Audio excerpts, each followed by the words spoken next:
আবারও ঘটে গেল ছুটির ঘণ্টা সিনেমার কাহিনী। মাদারীপুরে টয়লেটে আটকা পড়া এক স্কুল শিক্ষার্থী 6 ঘন্টা পর মুক্তি পাওয়ার ঘটনার এখনও তদন্ত শুরু হয়নি।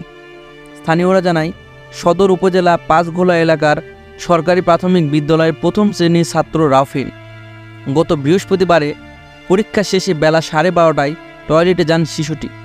দপ্তরি খোকন খান নিশ্চিত না হয়ে দরজা বন্ধ করে দেয়। এতে আটকা পড়ে শিশুটি এবং 6 ঘন্টা পর দরজা ধাক্কাধাক্কি করে এক পর্যায়ে দরজা খুলে যায়।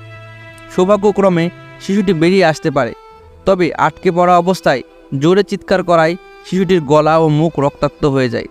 এদিকে স্কুল ছুটির পর শিশুটি বাড়িতে না ফেরার কারণে এলাকায় এবং বিভিন্ন স্কুল ছাত্রদের বাসায় খুঁজতে থাকেন তার পরিবারের সদস্যরা। তদন্তের পর দোষীকে শাস্তির দাবি জানায় এলাকাবাসী। স্কুলের প্রধান শিক্ষক রওশন আরা বেগম জানায়, বিষয়টি সুস্থ তদন্তের পর অবশ্যই দোষীকে শাস্তি দেওয়া হবে। ভিডিওটি ভালো লাগলে একটি লাইক করে দেবেন।